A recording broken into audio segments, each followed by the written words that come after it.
Hi guys, my name is Mau, I'm from Argentina. Today I will analyze the Unsainted video. This is going to be a personal interpretation. First of all, here in Argentina we are taught English classes when we are young. We generally understand what we are told, but personally I don't speak English very often. So if I make a mistake, excuse me. Let's begin. To understand a music video, it's necessary to know in what context it happens.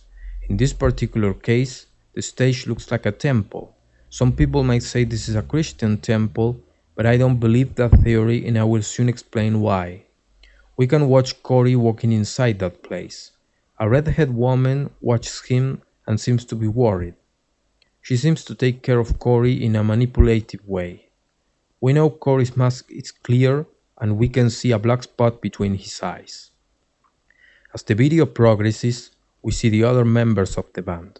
A double exposure effect is used in the video, so when we see Mick, for example, we also see another image, like some chairs. This is Jim and this is Cory. The redhead woman is not the only woman in the video, we can also see a young blonde girl. Another important element in the video is the presence of hooded figures. These figures may be related to other videos such as All Out Life or The Devil and I think they represent a very deep part of Slipknot. Well, I believe what we are seeing in this video is a metaphor about overprotection of people against the independence of thought. Sometimes the independence of thought can be seen as the dark side. This can be related to the name and the cover of the album, We Are Not Your Kind, and also to the lyrics of All Out Life, especially the I will not worship empty shells part. For example, there is a part in which Cory watches himself and says, "You gotta lie if you wanna believe." This could be a representation of the two paths that open to all people at some point in their lives. One path represents a lie believed collectively. The other path represents the authentic one, although it is a more complicated one. Maybe the presence of hooded figures and the other members of Slipknot represents Cory's decision to join an authentic way of life. Maybe this decision is represented with the effect of double exposure on Cory, where we see water flowing over his face, as if that water brought him answers or a new way of thinking. I also believe that this aesthetic is related to the sound of Unsainted in general. So in this song, a chorus is used. That sounds like something out of a temple. The metaphor of a temple can be understood as the process of coercion of society over the free mind of the individual. This could also explain to us the shape of Cory's mask, very round at first. Maybe it was representing the face of a child who begins to see strange situations on a social level. And maybe that's why Cory mainly painted his eyes behind the mask or also painted a cross. In fact, he explained in interviews his inspiration behind the mask. It was after watching a movie called Alice Sweet Alice, who has a little girl as the main character.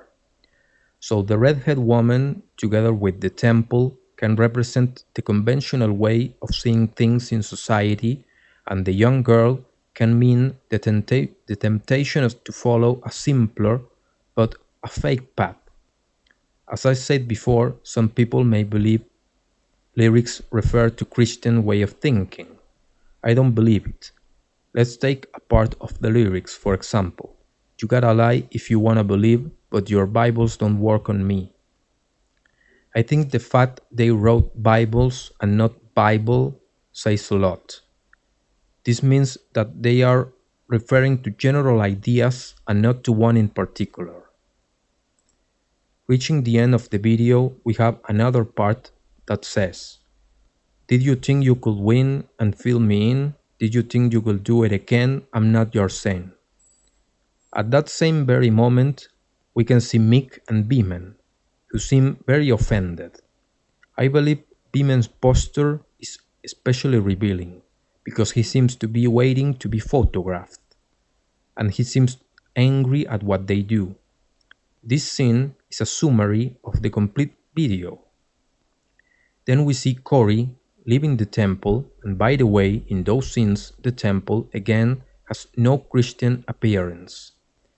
Rather, it seems to have inaccurate reference to different religions just to give the idea of a temple.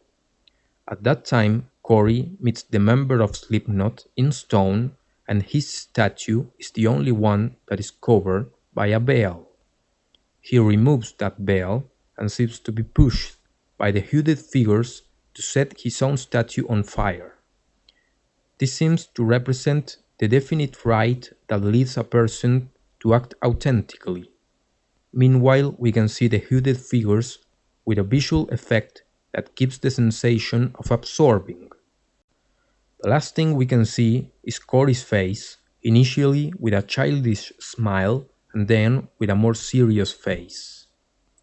Therefore, I think the whole video represents the passage of a person who lives certain experiences, changes his way of thinking, and finds himself in the process of defining his own thoughts. All this from Cory Taylor's perspective, or even Maggot's perspective. Well guys, I hope you enjoyed. In next videos I will not only talk about Slipknot, I will also talk about other bands, other videos. I will probably talk a lot about the 90s and also about movies. So stay tuned. Thanks for watching.